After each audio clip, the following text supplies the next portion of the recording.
Leitura do livro O Livro dos Mártires, de John Foxe. Parte 21. Quarta e última continuação do capítulo 16. William Ferry, açoitado até morrer.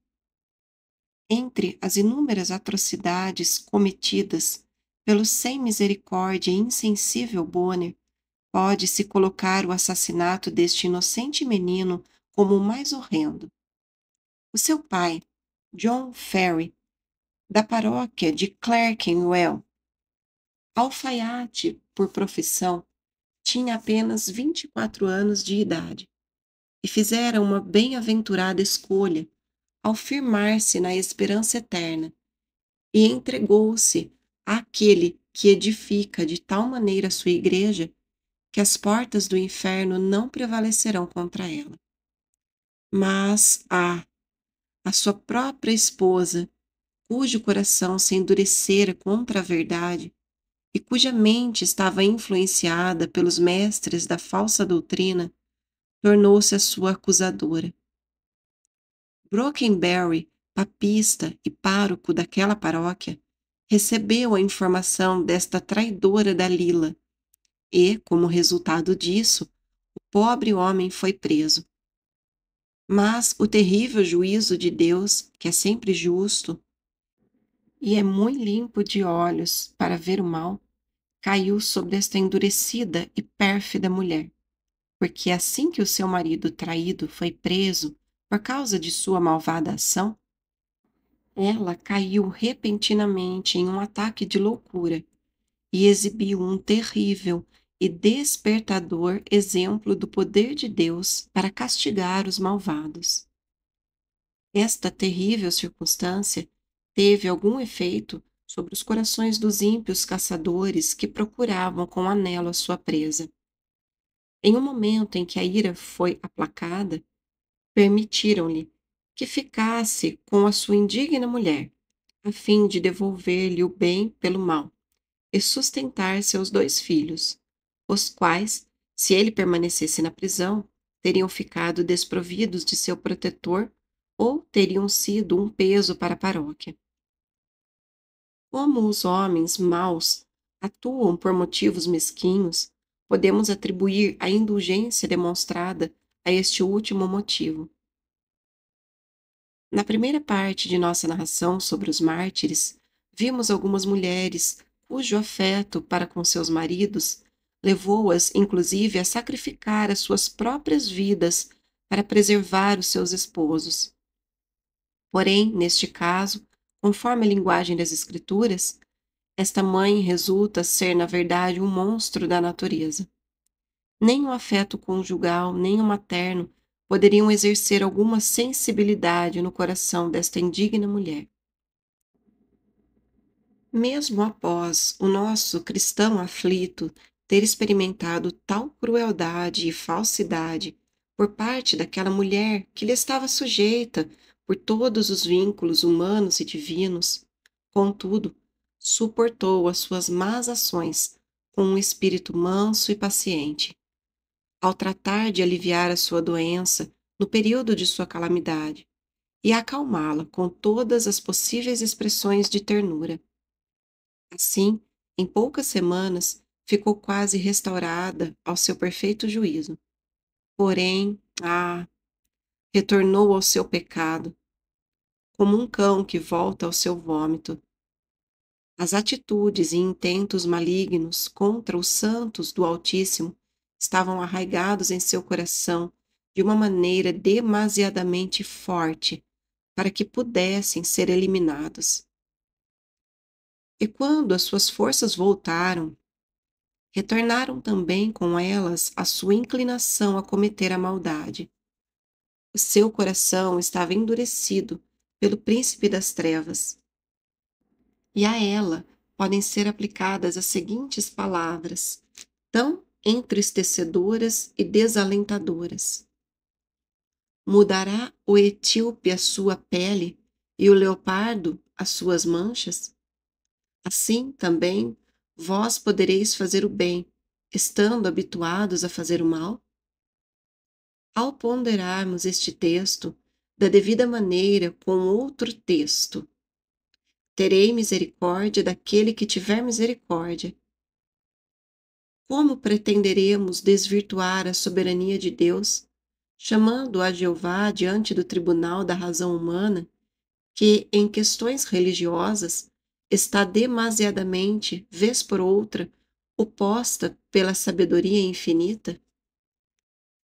Larga é a porta, e espaçoso o caminho que conduz à perdição, e muitos são os que entram por ela.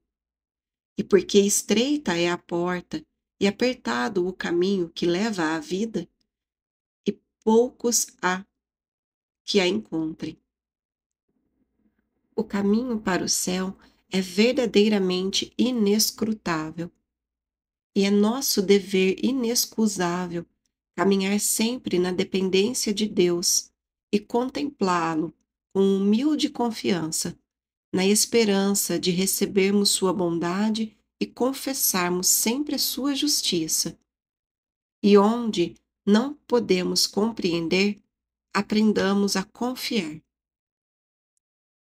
Esta desgraçada mulher, ao seguir os horrorosos ditados de um coração endurecido e depravado, assim que ficou confirmada sua recuperação, a fim de fazer as atitudes da honra, da gratidão e de todo o afeto natural, voltou a denunciar o seu marido, que foi então novamente preso e levado à presença de Sir John Mordaunt, cavaleiro e comissário da Rainha Maria.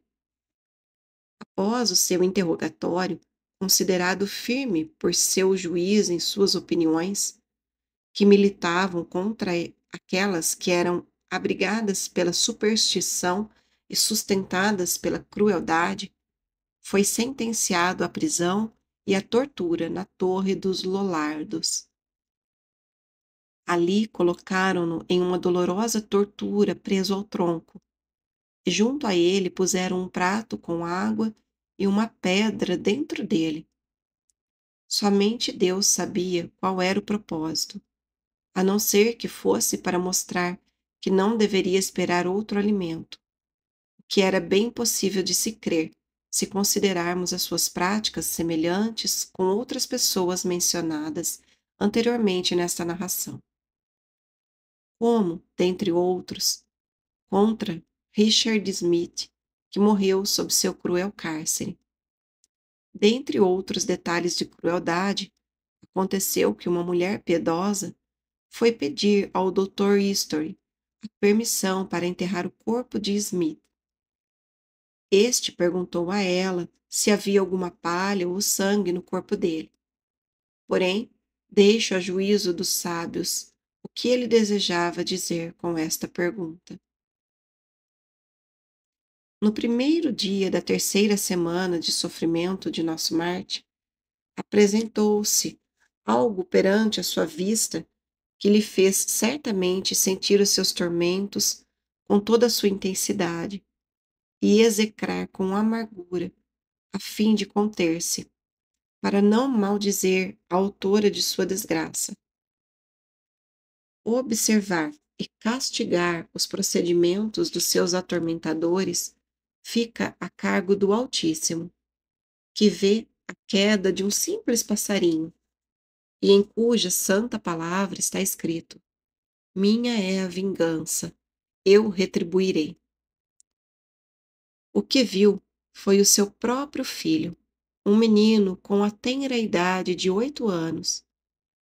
Durante 15 dias, o seu impotente pai estivera suspenso por seu atormentador, pelo braço direito e a perna esquerda, e às vezes por ambos os membros, cuja posição era mudada com o propósito de dar-lhe forças para suportar e aumentar seus sofrimentos. Quando o inocente menino, desejoso de ver seu pai, a fim de falar com ele, solicitou para ver a Bonner, a fim de pedir-lhe permissão. Ao perguntar-lhe o capelão do bispo qual era o propósito de sua visita, disse que desejava ver seu pai. Quem é o seu pai? Perguntou-lhe o capelão. John Ferry, respondeu o menino, e apontou para o lugar em que ele estava preso. Mas o teu pai é um herege. Este pequeno, com grande coragem, respondeu-lhe com uma força suficiente para despertar a admiração em qualquer peito, exceto no deste miserável insensível e carente de princípios, e tão bem disposto a executar os caprichos de uma rainha sem consciência. O meu pai não é um herege. Tu tens a marca de Balaão.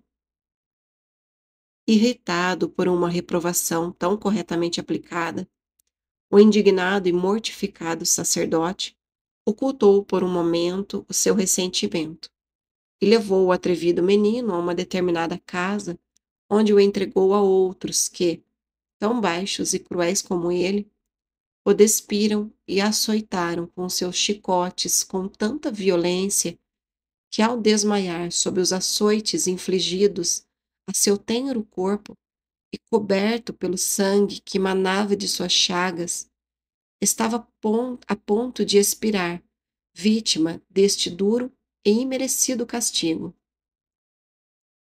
Neste estado, sangrando e desmaiado, o menino foi levado perante seu pai, coberto somente por um camisolão, por um dos autores da terrível tragédia, o qual, enquanto exibia aquele espetáculo que partia o coração, empregava o mais vil escárnio e regozijava-se naquilo que fizera. O leal pequeno, ao recuperar as suas forças perante as vistas de seu pai, implorou-lhe a sua bênção de joelhos. Ah, Will, disse-lhe o aflito pai, tremendo de horror. Quem fez isto a ti? O inocente menino contou-lhe as circunstâncias que o levaram à implacável correção, que lhe fora infligida com tanta baixeza.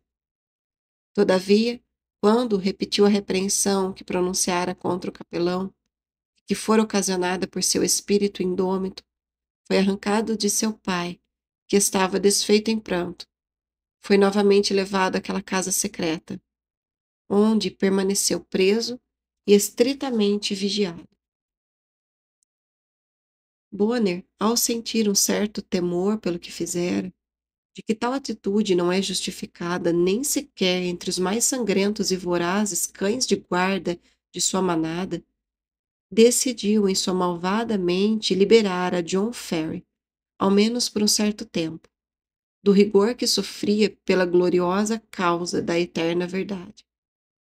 Sim, a sua brilhante recompensa está fixada além dos limites do tempo, dentro dos confins da eternidade, ali onde a seta do malvado não pode ferir, ali onde não haverá mais dores para os bem-aventurados, que na mansão de glória eterna ao Cordeiro para sempre glorificarão.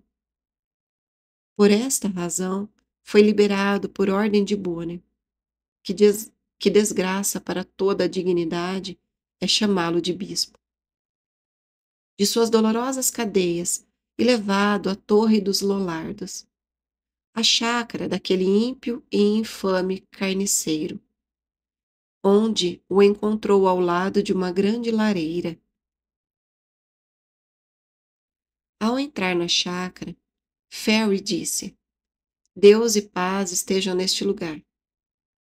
Deus e paz estejam neste lugar, disse Bonner. Isto não é nem Deus os guarde e nem bom dia. Então disse-lhe Ferry: se estais contra esta paz, não é este o lugar que procuro. Um capelão do bispo que estava junto a ele deu uma volta ao redor do pobre homem e disse-lhe com tom fraudulento: o que temos aqui é um palhaço. Durante a permanência de Ferry na chácara do bispo, observou, pendurado próximo à cama do prelado, um par de grandes rosários de contas negras, pelo que disse: Senhor, creio que o carrasco não está muito longe, porque a grossa corda, e apontou para os rosários, já está aqui. Ao ouvir estas palavras, o bispo enfureceu-se de uma maneira que não se pode expressar. Imediatamente observou também, de pé na chácara do bispo, um pequeno crucifixo. Perguntou, então, ao prelado o que era, e este lhe respondeu ser o Cristo. Perguntou-lhe Ferry: e foi tão cruelmente maltratado como aparece aqui? Sim, respondeu-lhe o bispo. Ao que Ferry respondeu: e assim, tão cruelmente tratareis aqueles que caírem em vossas mãos? Porque vós sois para o povo de Deus, como Caifás foi para Cristo. O bispo, encolerizado, disse-lhe: tu és um vil herege, e te queimarei, ou perderei tudo o que tenho, até mesmo a minha casula. Não, senhor, disse-lhe Ferry, farias melhor se a desses a algum pobre, para que ore por vós.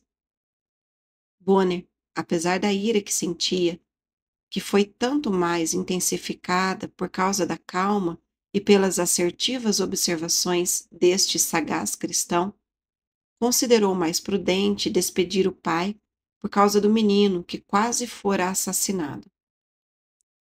A sua alma covarde tremia por causa das consequências que poderiam advir deste episódio. O medo é inseparável das mentes mesquinhas, e este sacerdote robusto e covarde experimentou os efeitos deste meio a tal ponto que foi induzido a assumir a aparência daquilo a que era totalmente alheio, de misericórdia. O pai, despedido pelo tirano Bonner, foi para sua casa com o coração partido por ter o filho moribundo, que não sobreviveu muitos dias aos cruéis tratos sofridos. Quão contrária à vontade do grande rei e profeta, que ensinou com mansidão aos seus seguidores, era a conduta deste falso e sanguinário mestre, Bonner, deste vil apóstata de seu Deus a Satanás. Mas o diabo apoderara-se de seu coração e dirigia cada ação daquele pecador a quem endurecera. Corria a trajetória dos malvados e marcava os seus passos com o sangue dos santos, como se anelasse por alcançar a meta da morte eterna. A libertação do Dr. Sands. Este eminente prelado, vice-chanceler de Cambridge, aceitou pregar com pouquíssimas horas de antecedência ao aviso perante o Duque de Northumberland e a universidade, a pedido deste, quando ele veio a Cambridge, em apoio à pretensão de Lady Jane Grey. O texto que tomou como base de sua pregação foi o que se lhe apresentou quando abriu a Bíblia, e não podia ser uma passagem mais apropriada do que os últimos 3 versículos deste livro. Assim como Deus lhe concedeu o texto, deu-lhe tal ordem e poder que suscitou as mais vivas emoções em seus ouvintes. O sermão estava a ponto de ser enviado a Londres, para que fosse impresso, quando chegaram notícias de que o duque retornara e Maria fora proclamada rainha. O duque foi imediatamente preso e o Dr. Sandys foi obrigado pela universidade a demitir-se de seu cargo. Foi preso por ordem da rainha, e quando o Dr. Milman perguntou como um homem tão erudito atrevia-se a colocar-se voluntariamente em perigo e a falar contra uma princesa tão boa como Maria, ele respondeu: se eu fosse agir como o Dr. Milman, não teria que temer qualquer cárcere. Ele veio armado contra a Rainha Maria. Antes era um traidor. Agora é um grande amigo dela. Não posso, com a mesma boca, soprar frio e quente deste modo. Em seguida, aconteceu um saque geral das propriedades do Dr. Sandys, o qual foi levado a Londres montado em um velho cavalo. Teve que suportar vários insultos pelo caminho, provenientes de católicos fanáticos, e ao passar pela rua de Bishopsgate, caiu ao solo por uma pedrada de que foi a vítima. Foi o primeiro prisioneiro a entrar em La Torre naquele tempo, por causas religiosas. Admitiram que entrasse com a sua Bíblia, porém, tomaram as suas camisas e outros pertences pessoais. No dia da coroação de Maria, as portas do cárcere estavam tão mal guardadas que era fácil escapar. Um verdadeiro amigo, o Sr. Mitchell, que foi vê-lo, ofereceu as suas próprias roupas como disfarce e colocou-se à disposição para ficar preso em seu lugar. Este foi um exemplo extraordinário de amizade. Porém, Sandys recusou esta oferta e disse-lhe: Não tenho conhecimento de nenhuma causa pelo qual deva estar no cárcere. Fugir deste modo me faria duplamente culpável. Esperarei o beneplácito de Deus, porém considero-me um grande devedor vosso. Assim partiu o Sr. Mitchell. Juntamente com o Dr. Sandys estava preso o Dr. Bradford. Foram mantidos em custódia no cárcere durante 29 semanas. O guardião, John Fowler, era um perverso papista e, ao final, tanto o persuadiram que começou a tornar-se favorável ao Evangelho. E ficou tão convicto sobre a verdadeira religião que, em um certo domingo, o Dr. Sandys administrou-lhe a ceia do Senhor. Assim, Fowler tornou-se o filho deles dois na fé, gerado em prisões. Por causa de Uaia e seu exército, o Dr. Sandys e outros 9 pregadores foram enviados a Marshallse. O guarda de Marshallse designou um homem para cada pregador, a fim de que os conduzisse pela rua. Fez com que fossem adiante e ele mesmo e o Dr. Sandys seguiram o grupo, numa excelente conversa entre si. Neste tempo, o papismo começava a tornar-se impopular. Após terem atravessado a ponte, o guarda disse ao Dr. Sandys: Vejo que uma gente vã quis lançar-vos ao fogo, e sereis tão vão como eles, se, ainda tão jovem, mantiverdes em vossa própria arrogância e preferirdes vosso próprio pensamento ao invés da opinião de tantos dignos prelados, anciãos, eruditos e homens sérios que vivem neste reino. Se assim for, vereis que sou um guarda severo e que aborrece completamente a vossa religião. O Dr. Sandys respondeu: Sei que sou jovem e que o meu conhecimento é pequeno, porém, já me é o bastante conhecer a Cristo crucificado, e não há quem tenha aprendido dele que não veja a grande blasfêmia que existe no papismo. A Deus me renderei, e não aos homens. Tenho lido nas Escrituras acerca de muitos guardas piedosos e corteses. Que Deus faça de você um deles. E, se não, espero que ele me dê força e paciência para suportar os vossos maus tratos. Em seguida, disse-lhe o guarda: Estás decidido a manter-te em tua religião? Sim, respondeu-lhe Sandys, pela graça de Deus. Falou-lhe então o guarda: Na verdade, isso me agrada ainda mais. O que eu disse era apenas uma prova que fiz convosco. Podeis contar com todo o favor que eu vos possa conceder, e me considerarei feliz se puder morrer convosco na estaca. E este oficial cumpriu a sua palavra, porque confiou no Dr. Sandys e permitiu que ele passeasse sozinho pelos campos, onde se encontrava com o Dr. Bradford, que também estava preso à disposição do Tribunal Real, e que conseguiram o mesmo favor de seu guarda. Por sua petição, colocou o Dr. Sandys junto com ele, para ser o seu companheiro de cela. E a ceia do Senhor foi administrada a um grande número de participantes. Quando Wai chegou com seu exército a Salt Walk, ofereceu-se para libertar a todos os protestantes encarcerados. Porém, o Dr. Sandys e os demais pregadores recusaram aceitar a liberdade sob tais condições.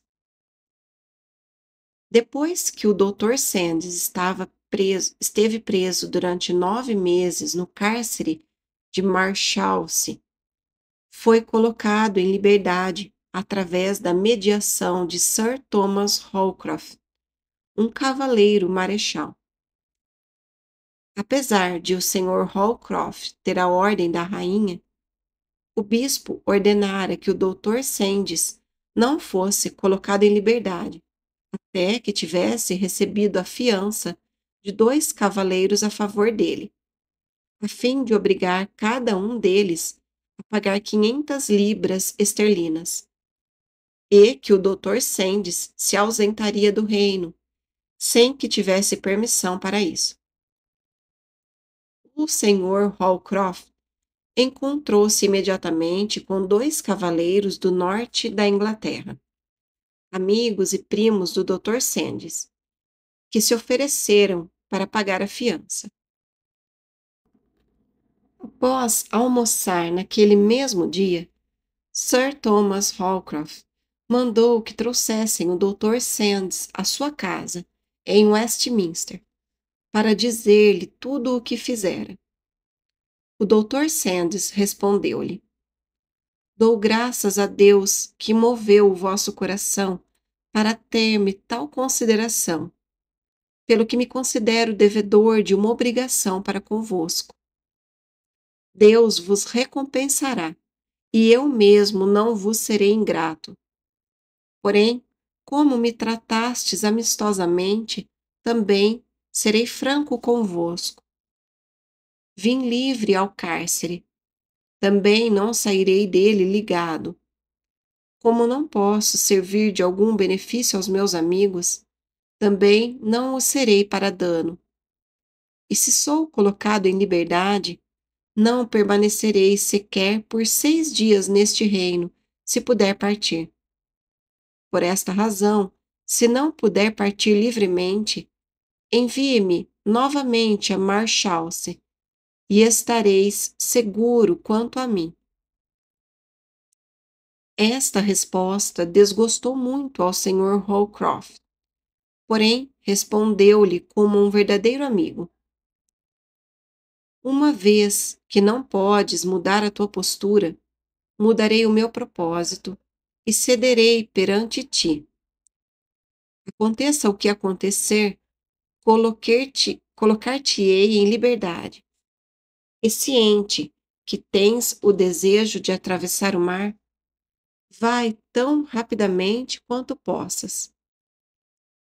Uma coisa te peço, que enquanto estiveres lá, não me escrevas coisa alguma, porque isto poderia ser a minha destruição. O Dr. Sandys despediu-se dele afetuosamente e de seus outros amigos que foram presos, e partiu. Saiu da casa em Winchester, e dali tomou um barco e dirigiu-se à casa de um amigo em Londres, chamado William Banks, onde permaneceu por uma noite. No dia seguinte, hospedou-se na casa de outro amigo, e ali soube que era intensamente procurado. por ordem expressa de Gardner. O Dr. Sandys dirigiu-se então de noite à casa de Barry, um amigo que esteve preso com ele no cárcere de Marshalsea por certo tempo. Era um bom protestante e vivia em Mark Lane. Ali permaneceu por 6 dias e, em seguida, foi à casa de um de seus conhecidos em Cornhill. Sandys fez com que este amigo, chamado Quinton, lhe fornecesse 2 cavalos. Após decidir partir na manhã seguinte a Essex, a casa de seu sogro, onde estava sua esposa, o que levou a cabo após ter escapado de ser preso. Chegou ali 2 horas após seu sogro ter sido avisado de que naquela noite 2 guardas o prenderiam. Naquela noite, o Dr. Sandys foi levado à chácara de um honrado granjeiro, nas proximidades do mar, onde permaneceu por 2 dias e 2 noites sozinho, em uma casa, sem qualquer companhia. Foi para a residência de um amigo chamado James Mower, capitão de embarcações que vivia em Milton Shore, onde esperou um vento favorável para ir a Flandres.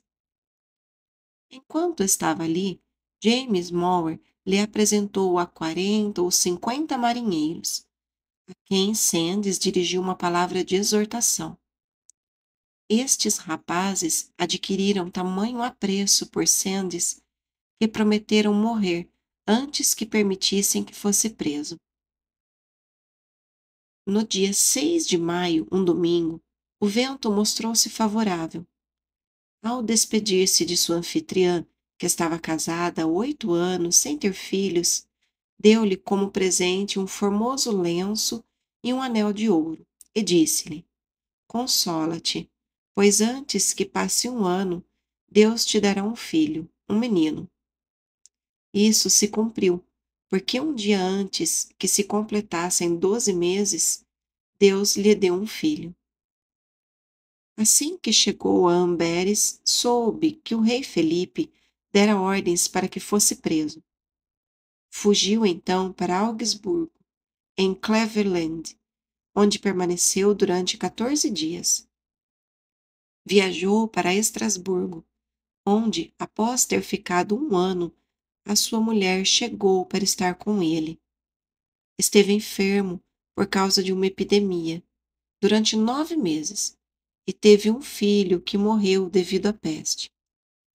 A sua amorosa esposa contraiu uma enfermidade que lhe tirou completamente as forças e morreu em seus braços.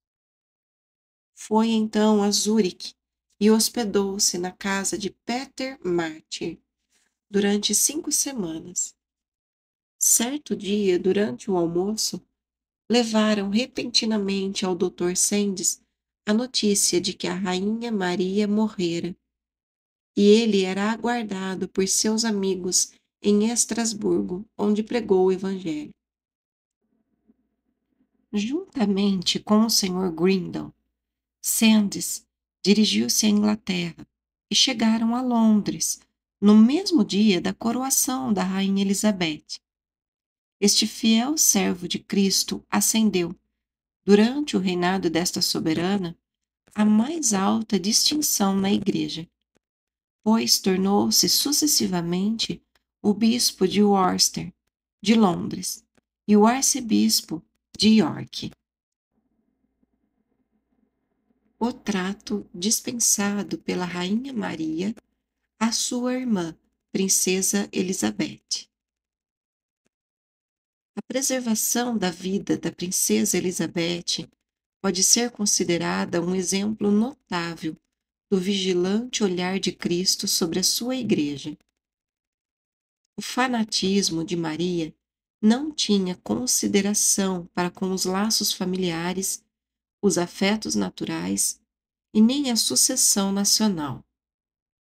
A sua mente, fisicamente lenta, estava subjugada ao domínio de homens que não possuíam qualquer bondade humana e cujos princípios estavam sancionados e comandados pelos dogmas do Pontífice Romano.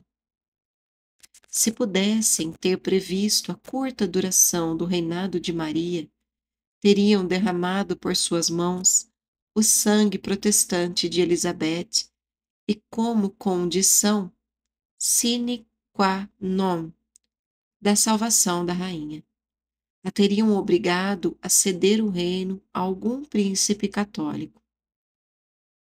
A resistência a tal fato teria sido acompanhada de todos os horrores de uma guerra civil religiosa, e teriam sido sentidas na Inglaterra calamidades semelhantes àquelas que ocorreram na França sob o reinado de Henrique o Grande, a quem a rainha Elizabeth ajudou, em sua oposição aos seus súditos católicos, dominados pelos sacerdotes. Deve ser observada a diferença da duração dos dois reinados, como se a providência divina tivesse em vista o estabelecimento perpétuo da fé protestante. Maria, pelo curso da natureza, poderia ter governado durante muitos anos, porém, o curso da graça o dispôs de modo diferente. A duração deste fraco e desgraçado reinado foi de apenas 5 anos e 4 meses, enquanto que o de Elizabeth está entre os mais duradouros já vistos pelo trono inglês. Quase 9 vezes o tempo em que reinou a sua irmã, que era desprovida de misericórdia humana. Antes que Maria chegasse à coroa, tratou Elizabeth com bondade fraternal. Porém, a partir daquele momento, alterou a sua conduta, e a distância mais imperiosa foi estabelecida.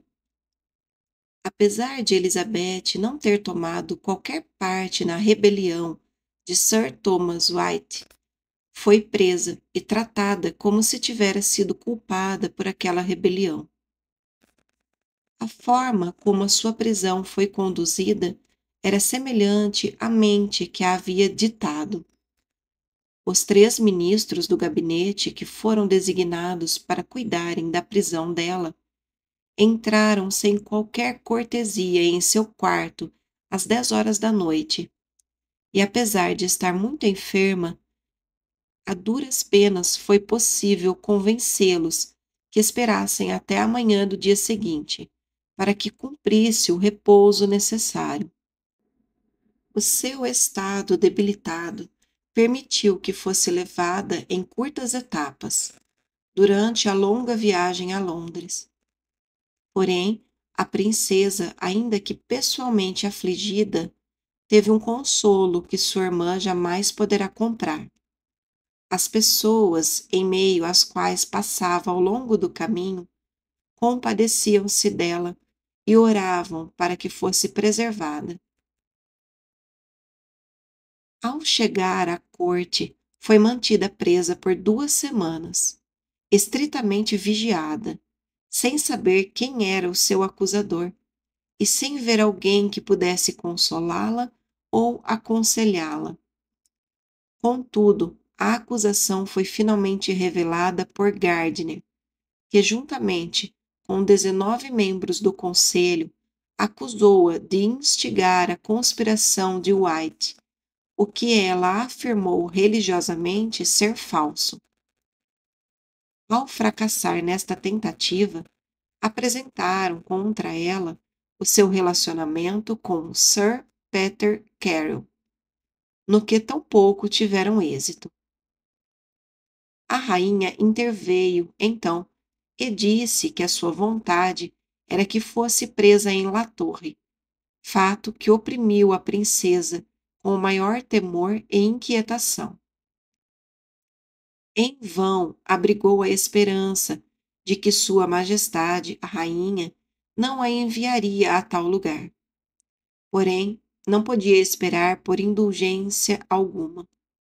O número de seus assistentes tornou-se limitado, e foram designados 100 soldados para guardá-la de dia e de noite. No domingo de Ramos, foi levada à torre. Quando chegou ao jardim do palácio, olhou para o alto, em direção às janelas, na esperança de ver alguém. Porém, viu-se desenganada. Foi dada em Londres uma estrita ordem de que todos fossem à igreja e levassem palmas, para que a princesa Elizabeth pudesse ser conduzida à prisão sem protestos nem demonstrações de compaixão. Ao passar sob a ponte de Londres, a baixa da maré fez com que a travessia se tornasse muito perigosa, e a barca travou-se durante certo tempo em um esporão da ponte. Para mortificá-la ainda mais, fizeram-na desembarcar pela escada dos traidores. Como chovia intensamente e via-se obrigada a colocar os pés na água para que pudesse chegar à margem, vacilou por um instante. Porém, isto não suscitou a cortesia por parte do cavaleiro que a atendia. Quando colocou os seus pés sobre os degraus, exclamou: aqui, ainda que presa, desembarco como a mais leal súdita que jamais chegou a estes degraus. E isto digo diante de ti, ó Deus, pois não tenho outro amigo além de ti. Um grande número de guardiões e servos de La Torre foram dispostos em ordem para que a princesa passasse entre eles. Ao perguntar o motivo daquela parada, foi informada de que este era o costume. Ela disse: se estão aqui por minha causa, peço que sejam escusados. Ao ouvirem isto, os pobres homens ajoelharam-se e oraram, para que Deus preservasse a sua graça, pelo que foram no dia seguinte expulsos de seus cargos. Esta trágica cena deve ter sido profundamente interessante. Ver uma amável e irrepreensível princesa enviada como um cordeiro para enfraquecer-se pela expectativa de cruéis tratos e morte, e contra a qual não havia outros motivos além de sua superioridade em virtudes cristãs e capacidades adquiridas. Os seus acompanhantes choravam abertamente, enquanto ela se dirigia com um andar digno em direção às trágicas situações de seu destino. O que quereis dizer com estas lágrimas? Disse Elizabeth. Trouxestes essas pessoas para me consolar e não para desalentar-me. Porque nem mesmo é verdade que alguém tenha motivos para chorar por mim. O passo seguinte de seus inimigos foi procurar evidências por meios que, em nossos dias, são considerados execráveis. Muitos pobres presos foram submetidos ao potro de tormento, para que deles se extraíssem, se fosse possível, qualquer tipo de acusação que pudesse ser suscetível de condenar Elizabeth à morte, e com isso satisfazer a sanguinária disposição de Gardiner. Ele mesmo foi interrogá-la a respeito de sua mudança da casa em Ashbridge ao castelo de Dunnington, o que acontecera há muito tempo. A princesa havia se esquecido completamente deste insignificante acontecimento, e o Lord Arundel, após o interrogatório, ajoelhado, excusou-se por tê-la incomodado em uma questão tão trivial. Pondes-me estritamente à prova, respondeu a princesa. Porém, disto estou segura, que Deus colocou limite a vossos procedimentos. Que Deus vos perdoe a todos. Os seus próprios cavaleiros que deveriam ter sido os seus administradores e terem provido o que ela necessitaria, foram obrigados a ceder os seus postos a soldados comuns, sob as ordens do administrador de La Torre, que era, sob todos os aspectos, um servil instrumento de Gardner. Contudo, os amigos de sua graça obtiveram uma ordem do conselho que controlou esta mesquinha tirania para uma maior satisfação dela. Após ter passado um mês na prisão, ela enviou uma comunicação ao Lorde Camarista do rei e ao Lorde Chandos, a quem informou sobre o mau estado de sua saúde, por falta de ar livre e de exercício. Feita a solicitação ao conselho, foi permitido a Elizabeth, sob o rangido dos dentes de seus inimigos, que podia passear pelas estâncias da rainha e também pelo jardim, momento em que os prisioneiros naquele lado eram acompanhados por seus guardas, sem que lhes fosse permitido contemplá-la. O seu zelo também foi aguçado por um menino de 4 anos de idade, que diariamente levava flores à princesa. O garoto foi ameaçado de receber açoites e ordenou-se a seu pai que o mantivesse afastado dos locais onde a princesa estivesse. No dia 5 de maio, o administrador foi deposto de seu cargo e Sir Henry Benfield foi designado para tomar o seu lugar, acompanhado de 100 soldados vestidos de azul, homens de aparência terrível. Esta medida suscitou um grande alarme na mente da princesa, a qual imaginou que se tratavam de preparativos para conduzi-la a sofrer a mesma sorte de Lady Jane Grey. E do mesmo modo, foi-lhe garantido que tal projeto não estava em andamento, mas veio-lhe à mente o pensamento de que o novo administrador estivesse encarregado de acabar com ela secretamente, porquanto o seu caráter equivocado harmonizava-se com a feroz inclinação daqueles por quem havia sido designado. Não demorou muito para que se espalhasse o rumor de que sua graça, a princesa Elizabeth, seria levada para fora dali pelo novo administrador e seus soldados, o que finalmente ocorreu. Veio uma ordem do conselho para que ela fosse transferida à casa senhorial Woodstock, o que aconteceu no domingo da Trindade, dia 13 de maio, sob a autoridade de Sir Henry Benfield e do Lord Tummy. A causa declarada para sua transferência foi a de dar lugar a outros presos. Rickmond foi o primeiro local onde se detiveram, e ali a princesa dormiu, ainda que ao princípio com grande temor, porque os seus próprios criados foram substituídos pelos soldados, que foram postos como guardas à porta de sua casa.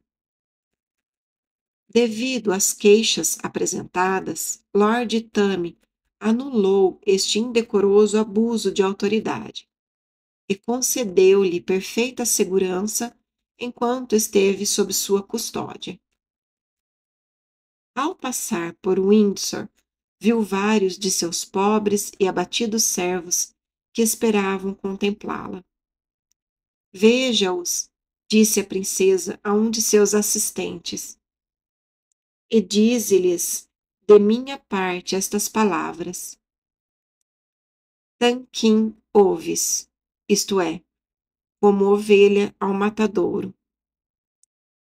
Na manhã seguinte, a princesa hospedou-se na casa de Dormer, onde as pessoas, ao se encaminharem a ela, deram-lhe mostras de leal afeto, o que fez com que Sir Henry se sentisse indignado e tratasse-as abertamente como rebeldes e traidoras.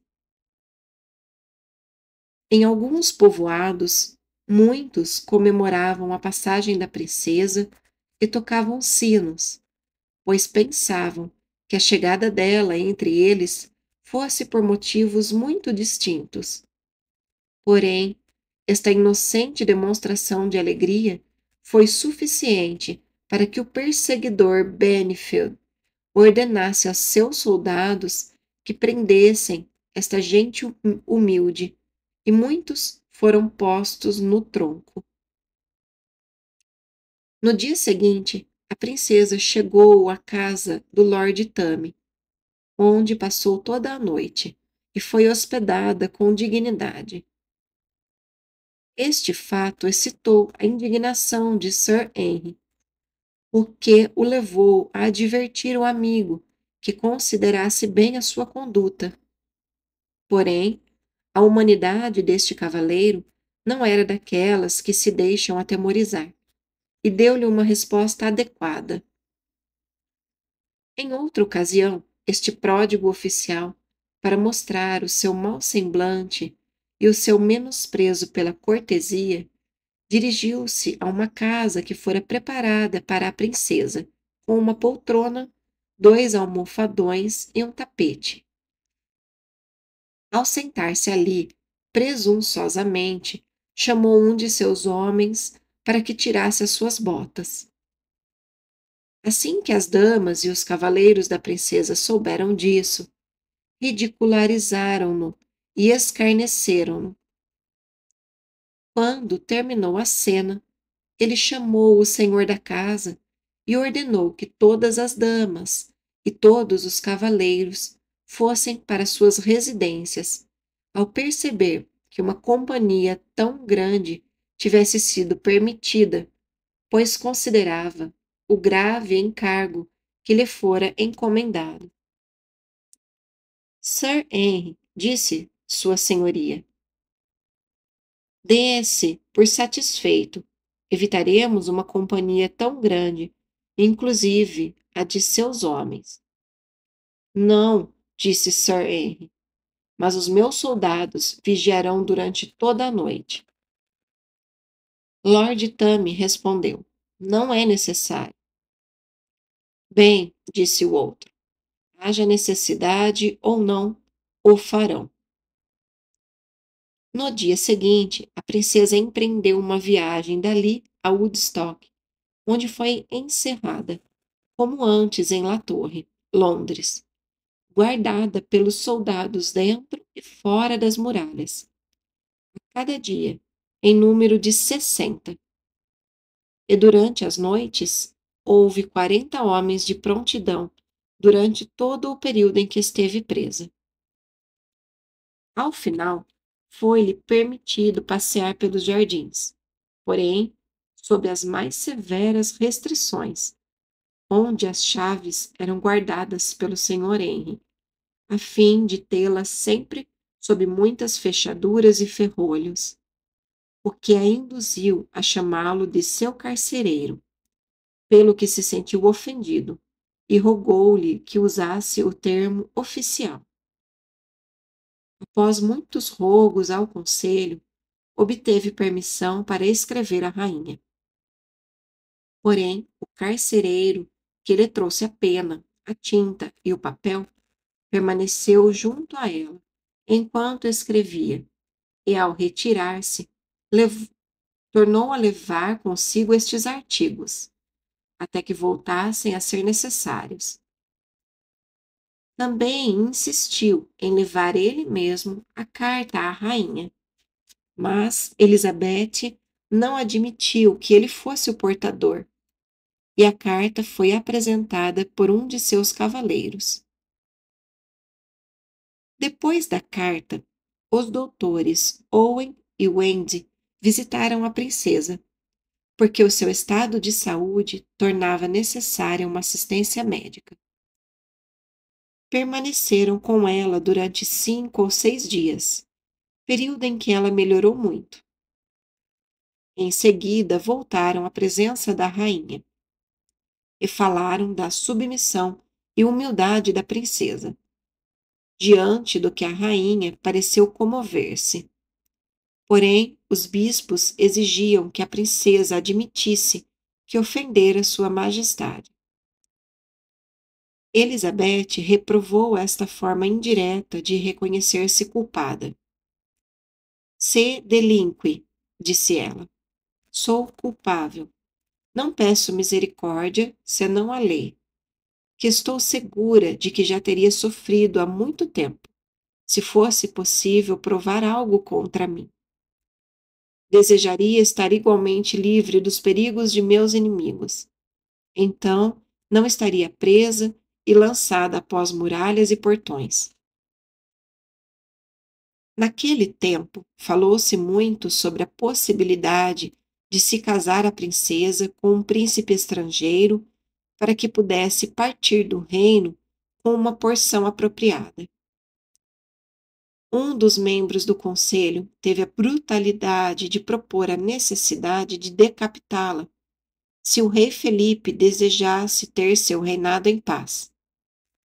Porém, os espanhóis aborreceram uma ideia tão mesquinha e responderam: que Deus não queira que o nosso rei e senhor consinta com um procedimento tão infame. Estimulados por um príncipe de nobreza, os espanhóis passaram a insistir com veemência diante do rei, no sentido de que seria mais honroso para ele mesmo libertar a Lady Elizabeth. E o monarca não foi insensível a tal petição. Tirou-a da prisão e pouco depois foi enviada a Hampton Court. Pode-se observar aqui, de passagem, que a falácia das discussões humanas faz-se evidente a cada passo. O bárbaro que propôs a ação política de decapitar Elizabeth pouco esperava uma mudança de condição que pudesse ser propiciada por suas palavras. Em sua viagem desde Woodstock, Benfield tratou-a com a mesma dureza anterior. Obrigou-a a viajar em um dia de tempestade e não permitiu que a sua velha criada, que viera a Colnbrook, onde dormiu por uma noite, falasse com a princesa. Elizabeth permaneceu estritamente guardada e vigiada durante 2 semanas, sem que alguém falasse com ela. Ao final, o vil Gardiner visitou-a juntamente com 3 membros do conselho, com grande submissão. Elizabeth saudou-o com a observação de que ficara incomunicável na prisão por muito tempo. E rogou-lhe que intercedesse diante do rei e da rainha para que a livrassem daquela prisão.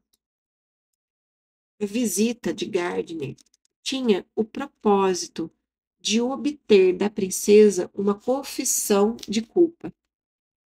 Porém, ela se guardou de suas sutilezas e acrescentou que antes de admitir ter praticado qualquer mal, permaneceria na prisão pelo resto de sua vida. No dia seguinte, Gardiner voltou a visitá-la e, de joelhos, declarou que a rainha sentia-se atônita de que permitisse em afirmar que era inocente, do que se inferiria que a rainha havia preso injustamente a princesa. Além do mais, Gardiner informou-a de que a rainha declarara que ela deveria falar de outra forma, antes de ser posta em liberdade. Então, respondeu a nobre Elizabeth: prefiro estar na prisão com honra e verdade, ao invés de ter a minha liberdade e estar sob as suspeitas de Sua Majestade. E manter-me-ei naquilo que já disse. Não mentirei. Então, o bispo e os seus amigos partiram e deixaram-na encarcerada como antes. 7 dias depois, a rainha mandou que Elizabeth fosse buscada às 10 horas da noite. Haviam-se passado 2 anos desde a última vez que elas se viram. Este fato criou terror na mente da princesa, que, ao sair, pediu a seus cavaleiros e damas que orassem por ela, porque não tinha certeza de que voltaria a vê-los. Levada ao quarto da rainha, ao entrar, a princesa ajoelhou-se e, após rogar a Deus que guardasse a sua majestade, deu-lhe a certeza de que a rainha não tinha um súdito mais leal em todo o seu reino, fossem quais fossem os rumores divulgados em sentido contrário. Com um altivo desdém, a imperiosa rainha respondeu: Não vais confessar o teu delito, mas te mantens ferrenha em tua verdade. Peço a Deus que assim seja. Se não for assim, disse Elizabeth, não peço nem favor nem perdão das mãos de vossa majestade. Bem, perseveras firmemente em tua verdade, disse a rainha. Além do mais, não queres confessar que não foste castigada injustamente. Não devo dizê-lo, se isso não agrada a vossa majestade, disse Elizabeth. Então o dirás a outros, disse a rainha. Não, se sua majestade não o quiser. Já tenho levado a carga e devo levá-la. Rogo humildemente a vossa majestade que tenha boa opinião a meu respeito e que me considere sua súdita, não somente desde o princípio até agora, mas para sempre, enquanto haja vida. Despediram-se sem qualquer satisfação cordial por parte de alguma delas. E não podemos dizer que a conduta de Elizabeth exibisse aquela independência e fortaleza que acompanham a perfeita inocência. A admissão por parte de Elizabeth de que não diria nem à rainha nem a outras pessoas que fora castigada injustamente estava em total contradição com o que havia dito a Gardiner e deve ter surgido de algum motivo que para nós até o momento é inexplicável. Supõe-se que o rei Felipe estava escondido durante a entrevista e havia se mostrado favorável à princesa. Ao final de 7 dias, após o retorno da princesa à sua prisão, o seu severo carcereiro e seus homens foram despedidos, e ela foi posta em liberdade, sob a condição de estar sempre acompanhada e vigiada por algum membro do conselho da rainha. 4 de seus cavaleiros foram enviados à La Torre, sem outra acusação contra si, exceto de serem zelosos servos de sua senhora. Este acontecimento foi imediatamente seguido pela feliz notícia da morte de Gardiner, pela qual todos os homens bons e clementes glorificaram a Deus, por ter tirado o principal tigre da guarda e ter assegurado ainda mais a vida da sucessora protestante de Maria. Este infame, enquanto a princesa estava presa em La Torre, enviou um documento secreto, assinado por alguns membros do conselho, no qual ordenava que a princesa fosse executada secretamente. E, se o Sr. Bridge, tenente de La Torre, tivesse sido pouco escrupuloso, como este ímpio prelado, ela teria sido morta. Como o documento não continha a assinatura da rainha, o Sr. Bridges dirigiu-se apressadamente à Sua Majestade, para informá-la e saber o seu parecer.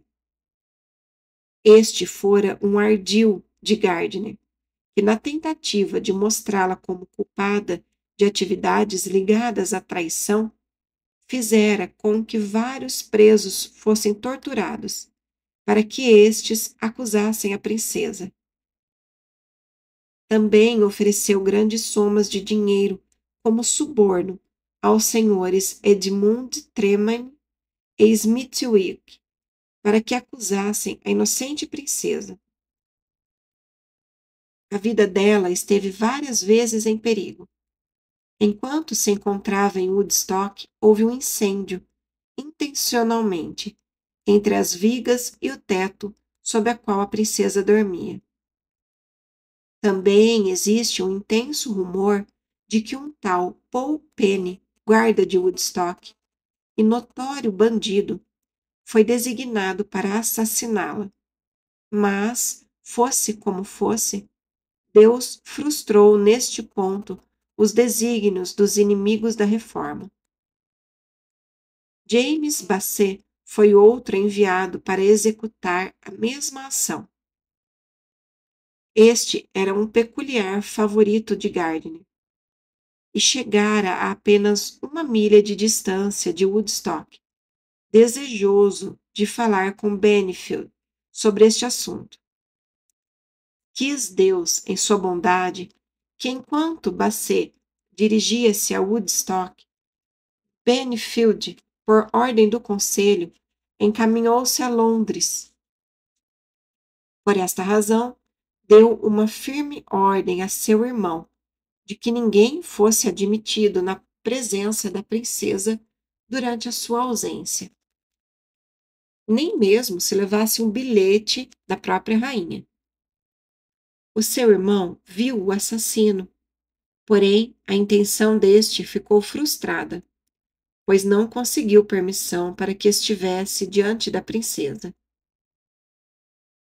Quando Elizabeth saiu de Woodstock, deixou as seguintes palavras escritas com um diamante no vidro da janela. Muitas suspeitas podem haver, nada demonstrado pode ser. Dito por Elizabeth quando presa. Ao findar a vida de Gardiner, terminou o extremo perigo para a princesa, porque muitos de seus inimigos secretos logo seguiram-no e, finalmente, a sua cruel irmã, que sobreviveu a Gardiner por apenas 3 anos. A morte de Maria fora atribuída a várias causas. Os membros do conselho consolaram-na em seus últimos momentos, ao pensarem que era a ausência de seu marido que tanto lhe pesava no coração. Porém, ainda que este fato tivesse uma certa influência, a verdadeira razão de sua dor era a perda de Calais, a última fortaleza possuída pelos ingleses na França. Disse Maria: abram o meu coração quando estiver morta, e encontrareis ali escrita a palavra Calais. A religião não lhe causava temor. Os sacerdotes fizeram adormecer nela toda a inquietação de consciência que existira por causa da acusação pelos mártires assassinados. O que moveu as emoções de Maria a ponto de trazer-lhe a morte não era o sangue que derramara, mas a perda de uma cidade. Este último golpe pareceu ser-lhe infligido para que a sua fanática perseguição fosse colocada em paralelo com a sua insensatez política. Rogamos fervorosamente que nenhum registro de qualquer país, seja católico ou pagão, jamais volte a ser manchado com tal repetição de sacrifícios humanos por causa do poder papal, e que o aborrecimento que existe quanto ao caráter da Rainha Maria possa ser um farol para os posteriores monarcas, a fim de que os faça evitar os recifes do fanatismo. o castigo de Deus contra alguns dos perseguidores de seu povo no reinado de Maria.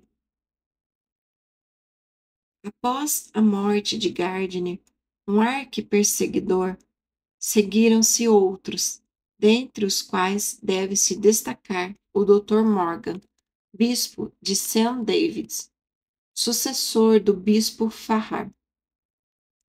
Não muito tempo depois de ser designado para este bispado, caiu sob a visitação de Deus. Os alimentos que ele ingeria, após descerem por sua garganta, retrocediam com grande violência. Deste modo, terminou a sua existência ao morrer literalmente de fome. O bispo Taunton, que era o sufragâneo de Dover, foi um infatigável perseguidor da verdadeira igreja. Certo dia, após exercer a sua cruel tirania sobre um grupo de piedosas pessoas em Canterbury, dirigiu-se da casa capitular a Bourne, onde, enquanto em um domingo contemplava os seus homens que se divertiam em um jogo, caiu sob um ataque de paralisia e não sobreviveu por muito tempo. Campton foi sucedido por outro bispo, ou sufragâneo, ordenado por Gardiner, o qual, não muito tempo depois de ser promovido para a sede de Dover, caiu de uma escada na casa do cardeal, em Greenwich, e quebrou o pescoço. Ele acabara de receber a bênção do cardeal. Não poderia ter recebido algo pior. John Cooper, de Watson, em Suffolk, sofreu por causa de um perjúrio. Ele era odiado por um homem chamado Fleming, que subornou a outros dois, os quais juraram que o ouviram dizer: se Deus não tivesse tirado daqui a rainha Maria, o diabo o teria feito. Cooper negou ter dito esta frase, porém era protestante e considerado herege. Por esta razão, foi enforcado, arrastado e esquartejado. Seus bens foram confiscados e a sua esposa, juntamente com os seus 9 filhos, foram reduzidos à pobreza. Porém, durante a colheita seguinte, Greenwood de Hitcham, que fora uma das falsas testemunhas contra Cooper, foi visitado por sua infâmia. Enquanto empilhava o trigo, as suas entranhas se arrebentaram repentinamente e morreu antes de conseguir qualquer ajuda. Assim, um perjúrio deliberado foi retribuído com uma morte súbita. Já observamos a dureza de Woodroffe, oficial maior do tribunal, no caso do Sr. Bradford. Aquele oficial se regozijava por causa da morte dos santos, e durante a execução do Dr. Roger, partiu-lhe a cabeça com o condutor das bestas de carga, o arrieiro, porque deteve o carro para permitir que os filhos do Marte dessem-lhe o último adeus. Apenas uma semana após ter deixado o cargo de oficial maior, foi atacado por uma paralisia e esteve como morto durante vários dias, na condição mais lastimosa e impotente, o que significou um grande contraste com a sua atividade anterior naquela sanguinária causa. Crê-se que Ralph Lardin, o qual entregou o mártir George Eagles, foi posteriormente julgado e enforcado como consequência de uma autoacusação. Perante o tribunal, acusou-se com as seguintes palavras: isto me sobreveio com toda a justiça, por entregar o sangue inocente daquele homem justo e bom, George Eagles, que foi aqui condenado por causa de um ato de minha autoria, durante o reinado da Rainha Maria, ocasião em que vendi o seu sangue por um pouco de dinheiro. Enquanto James Abbes se dirigia à sua execução e exortava os compadecidos espectadores a que se mantivessem firmes na verdade e que, assim como ele, selassem a causa de Cristo com o seu próprio sangue, um servo do oficial maior o interrompeu e chamou a sua religião de heresia e ao bom homem de lunático. Porém, logo que as chamas alcançaram Marte, o terrível golpe de Deus caiu sobre aquele endurecido e miserável, na presença daquele a quem ridicularizara cruelmente. Aquele homem viu-se repentinamente atacado pela loucura e, na condição de lunático, despojou-se de suas roupas, tirou os sapatos diante de todos, do mesmo modo que Abbes fizera para distribuí-los entre algumas pessoas pobres, e gritou ao mesmo tempo: assim fez James Abbes, o verdadeiro servo de Deus, que está salvo, porém eu condenado.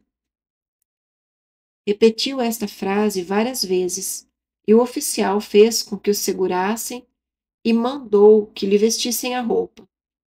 Porém, assim que voltou a estar a sós, arrancou novamente as roupas e gritou como antes.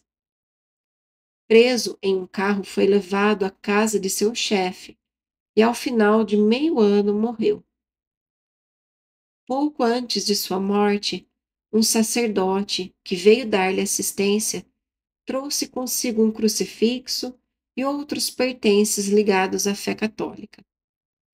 Porém, o desgraçado homem disse-lhe que fosse embora com os seus enganos e que ele e outros sacerdotes eram a causa de sua condenação, mas que Abbes estava salvo.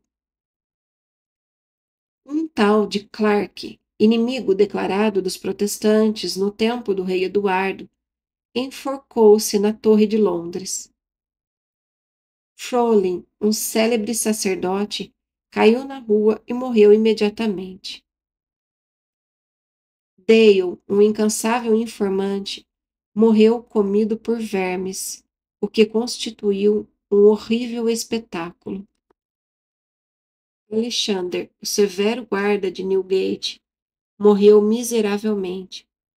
Seu corpo inchou até um tamanho espantoso e suas entranhas apodreceram de tal modo que ninguém queria se aproximar dele. Este cruel ministro da lei costumava dirigir-se a Bonner, a History e a outros, a fim de pedir-lhes que esvaziassem as prisões, por sentir-se demasiadamente importunado pelos hereges. O filho deste guarda, 3 anos após a morte de seu pai, dissipou as suas grandes propriedades e morreu repentinamente no mercado de Newgate. Os pecados do pai, diz o Decálogo, serão colocados sobre os filhos. John Peter, genro de Alexander, um terrível blasfemo e perseguidor, morreu miseravelmente. Quando fazia qualquer afirmação, dizia: se isto não for certo, que eu apodreça antes de morrer. E esta terrível condição visitou com todo o seu horror. Sir Ralph Ellerker teve o desejo anelante de que Adam Dunlop, executado injustamente, tivesse o coração arrancado. Pouco depois, ele foi morto pelos franceses, que o mutilaram cruelmente, cortaram-lhe os membros e arrancaram-lhe o coração. Quando Gardiner soube do miserável fim do juiz Alice, chamou a profissão do Evangelho de uma doutrina de desespero. Porém, esqueceu-se que o desespero do juiz surgiu após ter concordado com o papismo. Com ainda mais razão, pode-se dizer isto sobre os princípios católicos, se considerarmos o miserável fim do Dr. Pendleton, de Gardiner e da maioria dos perseguidores. Certo bispo lembrou a Gardiner, em seu leito de morte, a passagem em que Pedro negou o seu mestre. Ele respondeu: Ah, eu o neguei assim como Pedro o negou. Porém, jamais me arrependi como Pedro. Após a ascensão de Elizabeth, a maioria dos prelados católicos foi encarcerada em La Torre ou em Fleet. Bonner foi preso em Marshalsea. Quanto aos blasfemadores da palavra de Deus, detalharemos, dentre muitos outros, o seguinte: William Mauldon, que vivia em Greenwich como criado, instruía-se em certo anoitecer proveitosamente ao ler um livro evangélico. Outro criado, John Powell, estava sentado próximo a ele e ridicularizava o que Mauldon lia. Este o advertiu a que não escarnecesse a palavra de Deus. Porém, Powell prosseguiu, até que Mauldon chegou a certas orações inglesas e dizia em voz alta: Senhor, tenha piedade de nós. Cristo, tenha piedade de nós. E assim por diante.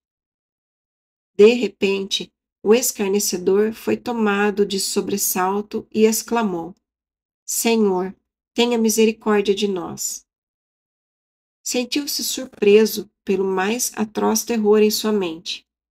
Disse que o espírito mau não podia permitir que Cristo tivesse alguma misericórdia dele e fundiu-se em loucura.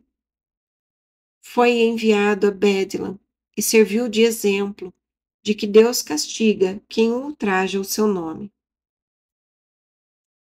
Henry Smith, estudante de direito, tinha um piedoso pai protestante, de Camden, em Gloucestershire, e foi piedosamente educado por ele.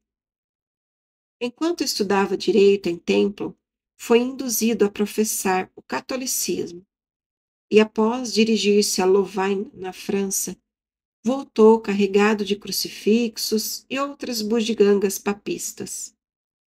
Não satisfeito com isso, começou a injuriar publicamente a religião evangélica, na qual fora criado. Porém, certa noite, a sua própria consciência o repreendeu com tal violência que, em um momento de desespero, enforcou-se com as suas próprias faixas. Foi sepultado à margem de uma estrada, sem que fosse celebrada, na ocasião do enterro, qualquer cerimônia cristã. O Dr. History, cujo nome foi mencionado tantas vezes nas páginas anteriores, foi reservado para ser morto mediante execução pública, prática em que tanto se deleitou quando esteve no poder.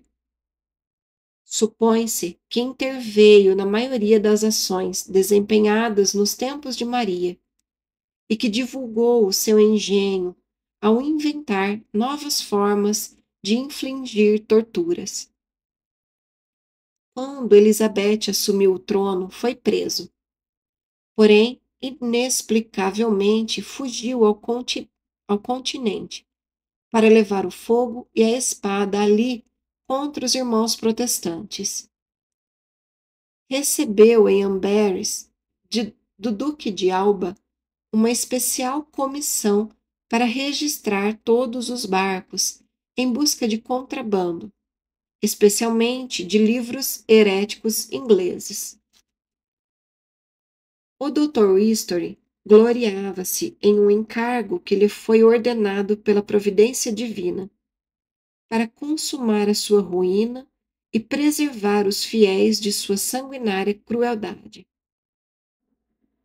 Decidiu-se que um mercador chamado Parker navegasse a Amberes e que o Dr. History fosse informado de que possuía a bordo uma grande quantidade de livros hereges.